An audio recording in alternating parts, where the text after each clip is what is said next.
Okay, let's unpack this. Few global issues feel quite as complex and, frankly, as overwhelming as Iran's nuclear program. That's for sure. It's just this constant swirl of, technical jargon, high-stakes geopolitics. It makes getting a clear picture really difficult. It really does. But that's exactly what we're aiming to do today. We've pulled together some really sharp analysis to try and cut through some of that noise for you. Indeed. And this deep dive, it really focuses on the May 2025 IAEA report and then all the analysis that came out after those recent U.S.-Israeli strikes on Iranian nuclear sites. Right. What's really fascinating, I think, is seeing how the sort of hard technical facts get tangled up with the political narratives. It creates a picture that's, well, much more nuanced than the headlines often suggest. Absolutely. And where do we pull this analysis from? We've drawn from some key assessments. Organizations like the Institute for Science and International Security, ISIS also, the Washington Institute, the Arms Control Association, plus reports from major outlets, Newsweek, IRNA, Al Jazeera. So a solid base. Our mission today, really, is to equip you with the essential knowledge. What you need to understand, Iran's current nuclear capabilities, the serious challenges international monitors are facing now, and how this whole diplomatic landscape is shifting so fast. Think of it as a shortcut, maybe, to getting properly informed on what is undeniably one of the most critical global issues right now. Exactly. So let's get right into it. Let's start with those dramatic events, those strikes just a few weeks ago. When we talk about setting the stage, we have to go back to June 2025. The U.S.-Israeli strikes. And you might remember President Trump's initial claims, very strong words like obliterated, decimated. Yeah, very strong language. Sounded definitive, right? Like a knockout blow. Yeah. But was it? Well, that's exactly where the intelligence assessments immediately paint a different picture, a really crucial contrast. Okay. While the strikes, no question, caused significant damage, they're really seen more as a temporary setback. We're talking maybe months, maybe up to 1 or 2 years delay. Not obliterated then. Definitely not. Experts pretty much across the board agree, it's fundamentally impossible to destroy Iran's nuclear program entirely because the knowledge they have. The knowledge factor. Exactly. The scientific expertise, the engineering know-how, that operational experience, especially from their earlier pre-2003 weapons program work, it's irreversible. Right. It's learned. It's embedded in people and institutions. You just can't bomb knowledge out of existence. That's a really vital distinction to make. So, okay, the knowledge persists. What specifically was hit in the strikes? What did they actually achieve on the ground, physically? Right. Let's look at the physical damage. So June 13th, Israeli strikes hit Natanz.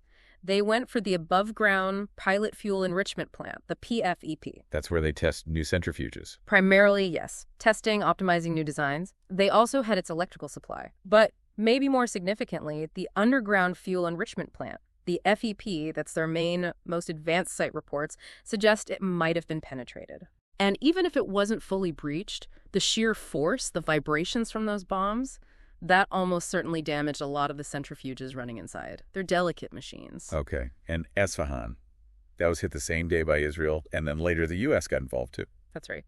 Esfahan, also June 13th by Israel, they targeted facilities for uranium conversion and storage.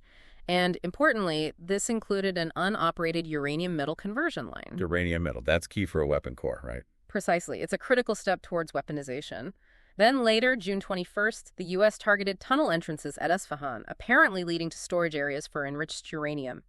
Reports mention ground-penetrating bombs there. The goal seems clear. Right. Try to get at the material they've already processed. Then there was Condab, the Iraq reactor. What was the deal there? Condab, yes, struck by Israel June 19th. It's an unfinished heavy water reactor. Now, originally it was designed to produce plutonium. That's another path to a bomb. Right, plutonium route versus uranium. Exactly. But under the old nuclear deal, the JCPOA, its design was modified specifically to produce much less weapons-grade plutonium. And anyway, it was still years away from being operational. So the strike likely aimed to prevent any future use for weapons plutonium, even though the immediate threat was pretty limited. Got it. And Fordow, that's the one everyone worries about because it's buried so deep inside a mountain. What happened there? Fordow was hit by the U.S. June 21st. Reports suggest they used those massive ordnance penetrators, the bunker busters. Right. Now, whether they actually penetrated deep enough into the facility, that's still unclear. It's built incredibly deep. But again, like at Natanz, the massive shock waves, the vibrations alone were very likely enough to destroy or severely damage the centrifuges operating inside. And Fordow was crucial for their high enrichment. Yes, Fordow has been a primary site for producing that 60% highly enriched uranium, the HEU, so a definite priority target. Beyond the buildings and machines, there were also reports, tragic reports, of personnel casualties, scientists assassinated. Tragically, yes. At least 14 nuclear scientists were killed. And some of them reportedly had links back to that pre-2003 clandestine weapons program. Now, Israel claimed this would help set back the program, maybe deter other scientists, but, history kind of suggests that while these actions are horrific, they don't necessarily dismantle an entire national program, especially one built on that embedded knowledge we talked about. So a terrible human cost, but maybe not a program-ending strategic blow in itself. Okay, so after all these strikes, the knowledge remains, as you said. But what about the material? What critical capabilities and, crucially, what nuclear materials did Iran manage to hold on to? What endures? This is really the absolute crux of the post-strike situation, and it's deeply concerning. Yep. Crucially, remember this date, May 17th, 2025. That's before the strikes. The IAEA documented Iran had 408.6 kilograms of 60% HU, highly enriched uranium. 400 kilos. Measured in uranium mass, yes. Now, here's the kicker. Post-strike, U.S. officials are openly admitting this huge stockpile. It still exists, but its precise location, now unknown. Unknown. They moved it. It certainly looks that way. Iran itself told the IAEA on June 16th, right after the first strikes, that it was taking special measures to protect its nuclear materials. That strongly implies they had contingency plans, likely moved that HEU to secure maybe undeclared locations. And just remind us, that amount of 60% HEU, what does that translate to in terms of weapons potential? It's enough material, if enriched further to weapon grade, for 9 nuclear weapons. 9, okay. That's sobering. What about the centrifuges themselves? Were they all destroyed in the strikes, or was there uncertainty there too? Huge uncertainty. This is a massive black hole for the IAEA's monitoring. The agency states it has lost continuity of knowledge on Iran's centrifuge production. That loss dates back to February 2021. Why then? That's when Iran stopped implementing the additional protocol. That was the agreement allowing more intrusive snap inspections. So since then, the IAEA doesn't know how many centrifuges Iran has actually built or where they might be storing them. So they could have secret stashes somewhere. That's the major concern, yes. Accumulating a secret stock of advanced centrifuges at sites the IAEA doesn't even know exist. Without access to the workshops, without those snap inspections, the IAEA is effectively blind to the real scale of Iran's centrifuge inventory. And the uranium metal capability. You mentioned the specific facility at Esfahan was hit, but does that end that threat?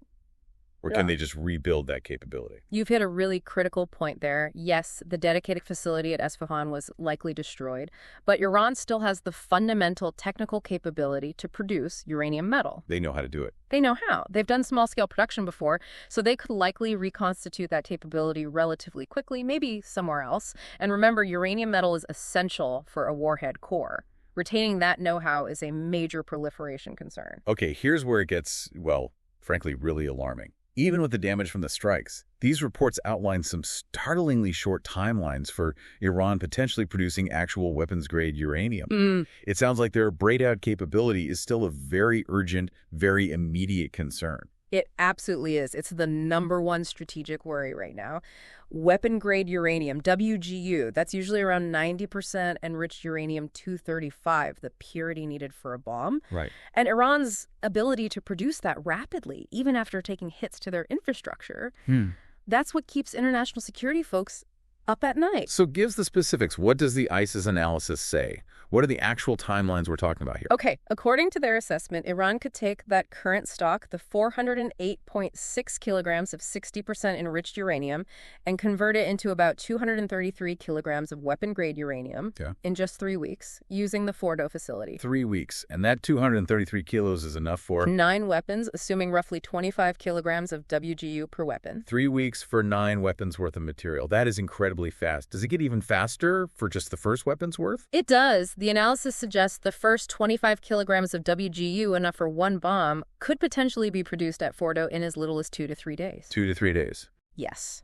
It just highlights how close they are to that threshold once, or if they decide to make that final dash. Wow.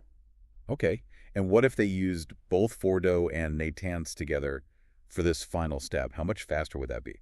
Then the numbers get even more stark. If both the Fordow plant and the main Natanz enrichment plant were used together to enrich that 60% HU up to 90%, yeah, they could potentially produce enough WGU for 11 nuclear weapons in the first month alone. 11 in 1 month. And it ramps up from there. 15 by the end of month 2, 19 by the end of month 3, 21 by month 4, 22 by month 5. It really shows the sheer scale of their potential breakout capacity if they went all out. This speed really hammers home the danger of that 60% enriched uranium stockpile, doesn't it? Why is 60% such a critical point? It's absolutely the game changer. Being at 60% enrichment means you are effectively, in terms of the technical effort required, 99% of the way to 90% weapon-grade uranium. 99%. How does that work? Well, most of the really hard work, the energy-intensive part of enrichment, what they call separative work units, or SWUs, is spent getting from natural uranium up to, say, 20% or 60%.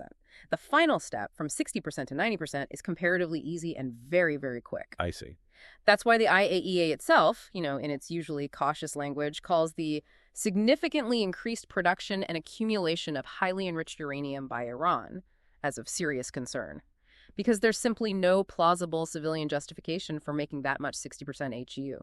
Right. And you mentioned Fordow has become more versatile, a multi-purpose facility. Yes. It seems Fordow's been adapted, so it can be pretty easily modified to churn out WGU from that 60% stockpile. And another thing they've been doing is using their 20% enriched uranium as feedstock to make the 60% faster. Using enriched uranium to make even more enriched uranium. Exactly. It speeds up the 60% production significantly, Right. But it's not sustainable long term. They're burning through their 20% stock quite fast doing that.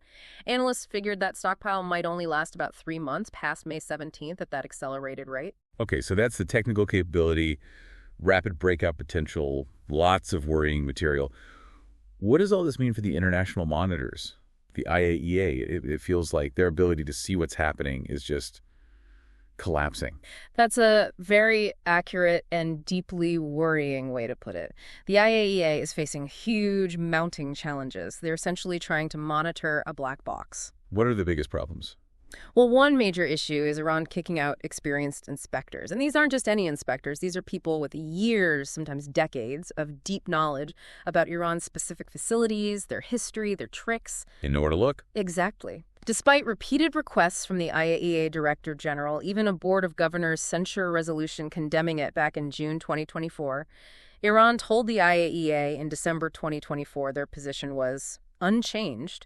The IAEA says this seriously affects their verification and calls Iran a notable outlier for doing this so often. It strips away crucial institutional memory. And the additional protocol, that agreement for more intrusive inspections under the old deal, that's gone too, right? Completely gone since February 2021.